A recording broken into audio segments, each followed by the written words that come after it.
On December 25, 1991, the hammer and sickle was lowered from the Kremlin for the last time. The world watched in awe. They called it a political revolution. They called it the triumph of democracy over communism. But if you had walked into the offices of Gazbank, the Soviet Central Bank, you would have seen something very different. You would have seen empty vaults. You would have seen ledgers filled with red ink. You would have seen accountants with their heads in their hands. The Soviet Union didn't collapse because of ideology. It didn't fall because Ronald Reagan told Gorbachev to tear down a wall. It fell because it went bankrupt. This is the story of the greatest insolvency in human history. It is the story of a superpower that commanded 40,000 nuclear warheads, but couldn't buy a loaf of bread. It is a lesson in what happens when a nation mistakes luck for strength and builds an empire on sand. Let's go back to the beginning. Let's go back to when they thought they were invincible. The year was 1965. In the frozen wastelands of western Siberia, Soviet geologists struck gold. Not literal gold. They struck something better. They found oil. Specifically, they discovered the Samotlur Field, one of the largest oil deposits ever found on Earth. At the time, this discovery seemed like divine intervention. The Soviet economy was already stagnating. The factories were inefficient. The collective farms couldn't feed the population. Consumer goods were shoddy and scarce. But suddenly, none of that mattered. They didn't need to make good televisions or reliable cars. They just needed to drill holes in the frozen ground and watch the black gold flow out.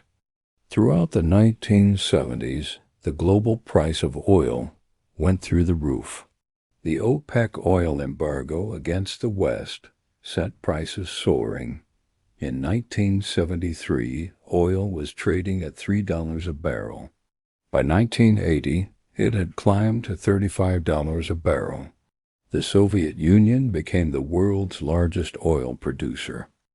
Billions of dollars in hard currency flooded into Moscow every single year. It was the greatest lottery win in Russian history. The Kremlin was swimming in cash. They built grand buildings. They funded massive military projects. They subsidized entire nations in Eastern Europe, Africa, and Asia. The Soviet leadership looked at their balance sheets and believed they had discovered the secret to prosperity. But this wealth was a curse disguised as a blessing. The oil money masked the rot at the core of the Soviet system. Because the petrodollars were so easy to obtain, the leadership stopped trying to fix anything. Why reform the inefficient factories when you can just sell more oil? Why modernize agriculture when you can just sell oil and buy grain? The Soviet Union transformed itself into a petrostate. It was essentially a third-world economy dressed up in first-world military hardware. They stopped producing things the world wanted to buy. They were exporting raw materials and importing almost everything else. They were trading the blood of the earth for food, for machines, for technology, and for time. The Kremlin used the oil windfall to buy social peace. They subsidized bread, keeping it artificially cheap so workers wouldn't riot. They subsidized housing. They subsidized vodka. They subsidized their satellite states in Eastern Europe to keep the empire intact. They built a military machine that consumed 20% of the entire GDP. On paper, it looked like a golden age. Soviet citizens enjoyed stable prices and guaranteed employment. But it was all built on a single fragile pillar. The entire stability of the Soviet Union was pegged to one number: That number was the price of a barrel of oil on the international commodities market. As long as oil stayed above $30 a barrel, the Soviets were rich. They could invade Afghanistan. They could threaten Europe with tank divisions. They could race the Americans to the stars. But in the early 1980s, the arithmetic began to change. The United States and Saudi Arabia were watching carefully. They realized that the Soviet bear was not as strong as it appeared. They realized it was actually a junkie, and its drug was expensive oil. In the commodities markets of London and New York, a storm was gathering. Demand for oil was dropping as Western nations became more energy efficient. At the same time, new supply was coming online from the North Sea and from Alaska. The price began to wobble. And then the Soviet agriculture sector imploded. This is the part of the story that often gets forgotten. The Soviet Union, which controlled some of the most fertile farmland on earth in Ukraine, could not feed its own people. The collective farm system was so grotesquely inefficient that half the harvest would rot in the fields before reaching the stores. Potatoes lay in muddy heaps. Grain was wasted in broken storage facilities. The superpower that had defeated Nazi Germany couldn't organize a potato harvest, so they had to buy grain, millions of tons of it. And from whom were they buying it? From their archenemy, the United States? By the early 1980s, the Soviet Union was spending nearly half of all its hard currency earnings just to import grain. Think about that. They were selling oil to the West to buy wheat from the West. It was a humiliating cycle of dependency. But the Kremlin wasn't worried. They looked at their oil revenue charts and saw the money flowing in like a river. They assumed the party would last forever. They didn't realize they were walking on the edge of a cliff, and the ground was about to give way beneath their feet. The timeline for the apocalypse was set. The Soviet Union was about to face the perfect economic storm. The year is 1985. Mikhail Gorbachev walks into the Kremlin. He is young, energetic, and reform-minded. He knows the system is stagnant, but even he doesn't realize how close to the edge they are. He thinks the Soviet Union has a cold. In reality, it has terminal cancer. Gorbachev announces a grand plan called perestroika, meaning restructuring. He wants to modernize the economy. He wants to invest in machine building and make Soviet industry competitive again.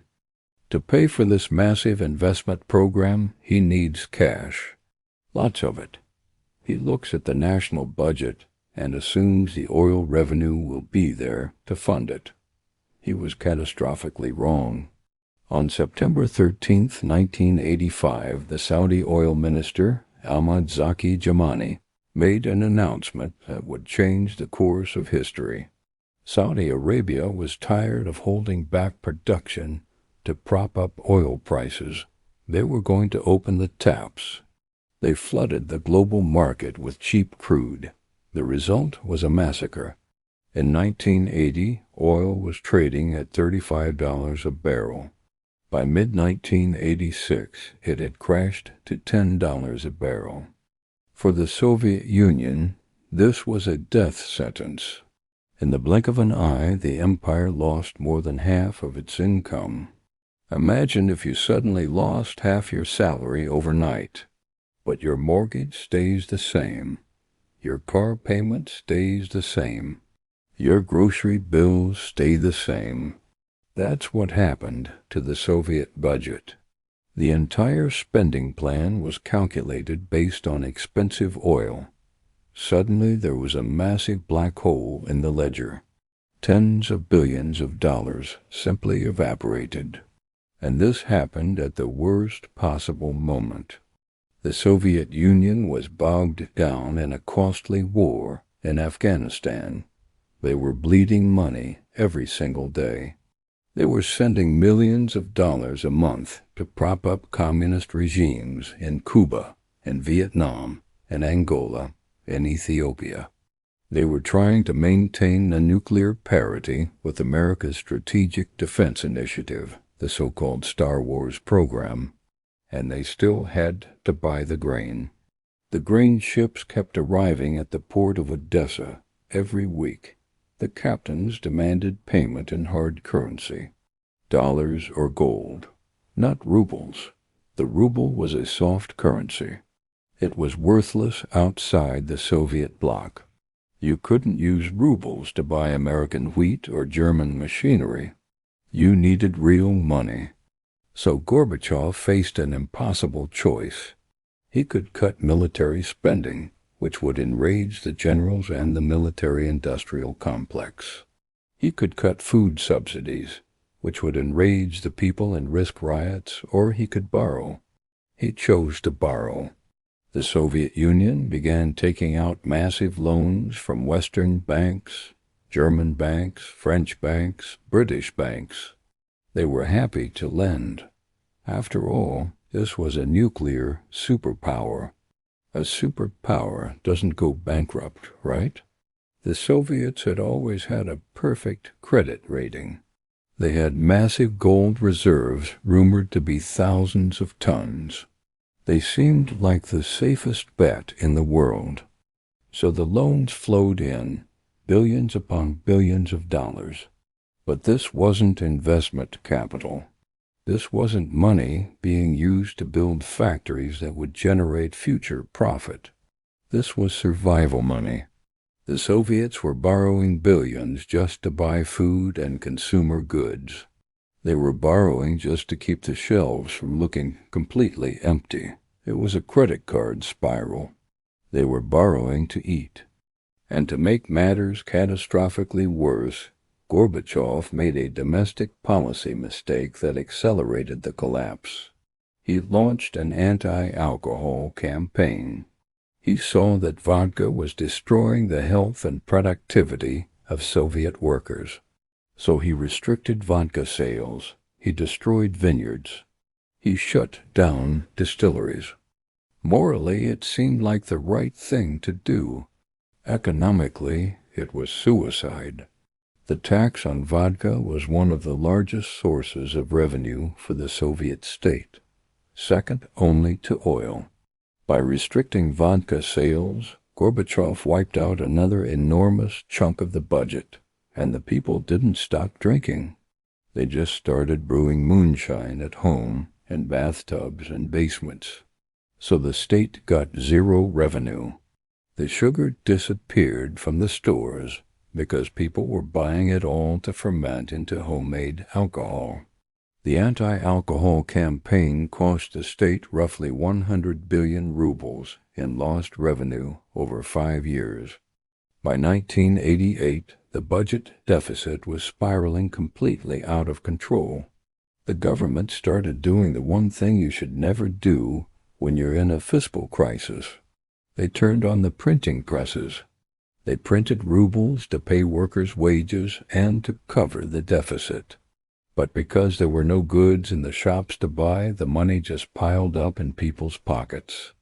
This is called a monetary overhang. People had cash, but the stores were empty.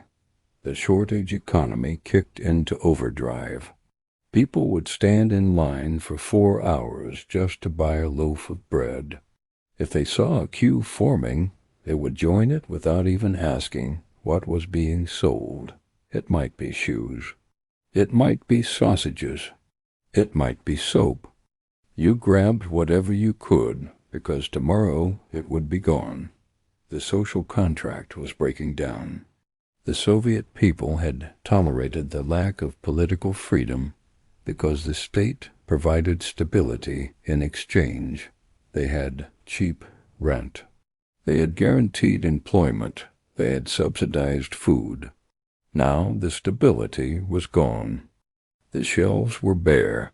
The money was increasingly worthless. And the West was watching very carefully. The banks in London and Frankfurt started to get nervous. They noticed that the Soviet Union was now borrowing just to pay the interest on previous loans. The debt had exploded from almost zero in 1985 to over $50 billion by 1989. The bankers realized that the emperor had no clothes, and more importantly, he had no cash. By 1989, the Soviet economy wasn't just stalling, it was disintegrating. The Berlin Wall fell in November. The satellite states in Eastern Europe broke free one by one: Poland, Hungary, Czechoslovakia, Romania.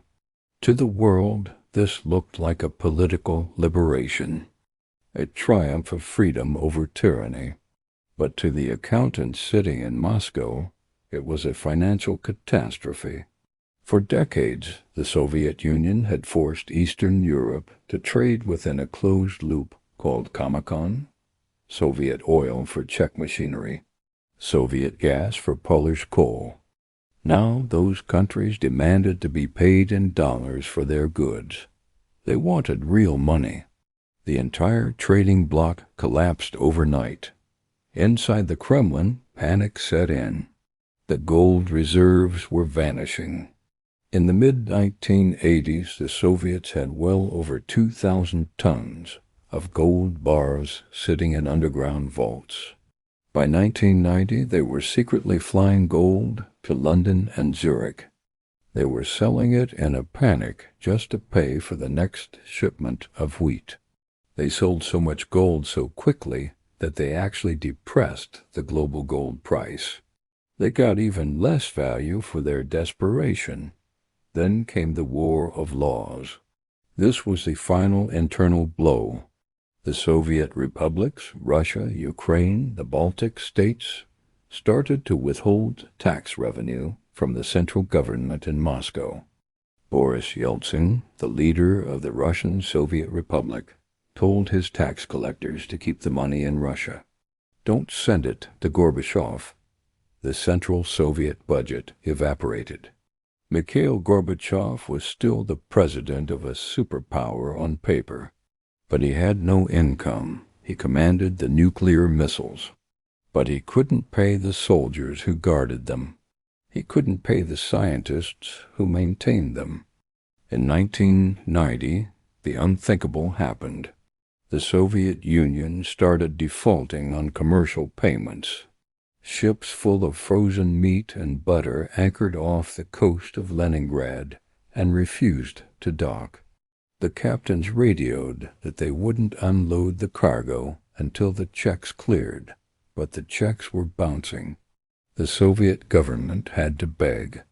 They went to the West with their hats in their hands. They asked for humanitarian aid. It was a complete humiliation. The nation that had defeated Hitler was now asking Germany for care packages. The nation that put the first man in space was begging for canned beef and powdered milk. Bank, the Soviet Bank for Foreign Economic Affairs, froze all foreign currency accounts. Soviet companies that had earned hard currency through trade woke up one morning to find their accounts empty. The state had confiscated their money to pay the national debt. It was theft on a national scale. Trust was completely destroyed. The ruble ceased to function as money. By 1991, the economy had switched almost entirely to barter. Factories paid their workers in whatever they produced: tires, nails, teacups, light bulbs. Workers would then stand on the side of the road trying to trade a set of tires for a bag of potatoes. The black market became the only real market. The dollar became the only real currency. Taxi drivers and prostitutes became the new elite because they had access to foreign cash. University professors and nuclear scientists became paupers. In August 1991, hardline communists launched a desperate coup against Gorbachev. They parked tanks in Red Square. They declared a state of emergency. They wanted to restore order. They wanted to turn back the clock, but they forgot one critical thing. You cannot shoot economics.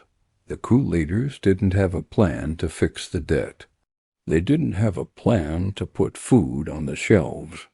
The coup collapsed after 3 days, not just because the people resisted, but because the plotters realized they were fighting for the captain's chair on the Titanic, and the ship was already underwater.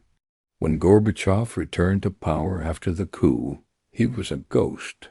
The real power had shifted to Boris Yeltsin and to the individual republics, but the debt remained. The Western banks and the G7 nations called an emergency meeting. They were terrified.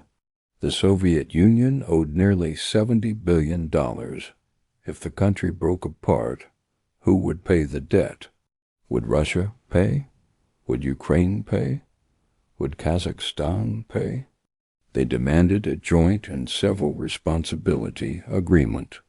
They told the 15 republics that they didn't care who was in charge anymore, but someone had to sign for this debt. Someone had to be liable. In the final months of 1991, the Soviet Union existed only on paper. There was no money for the November payroll. There was no money for December. The printing presses ran 24 hours a day. They were printing large denomination banknotes that were worth less than the paper they were printed on. Hyperinflation had arrived. By December, a loaf of bread that had cost 30 kopecks a year earlier now cost 50 rubles. December 1991, the end of the line. The Soviet Central Bank, Gosbank, was broke. The gold was gone. For decades, rumors spoke of thousands of tons locked in vaults. In reality, investigators later found barely 240 tons left. The rest had been sold, stolen, smuggled, or burned in a desperate attempt to keep the system alive one more month. On December 25th, Mikhail Gorbachev sat in the Kremlin and signed his resignation. He wasn't defeated by an army. There was no revolution storming the gates. He resigned because the state could no longer pay its bills. At midnight, the Soviet Union ceased to exist. What remained was debt. Russia, under Boris Yeltsin, inherited the UN seat, the nuclear codes, and every ruble of Soviet foreign debt. The so-called zero option crushed the new state. Throughout the 1990s, interest payments strangled the economy. Shock therapy followed. Prices exploded. Bread rose by 2,000%. Lifelong savings vanished overnight. Poverty spread fast and deep. This pain wasn't born in 1991. It was a withdrawal from the oil addiction of the 1970s. An empire built on commodities collapsed when prices fell. Missiles couldn't save it. Ideology couldn't save it. An empire that can't pay for bread isn't an empire. It's a ticking time bomb.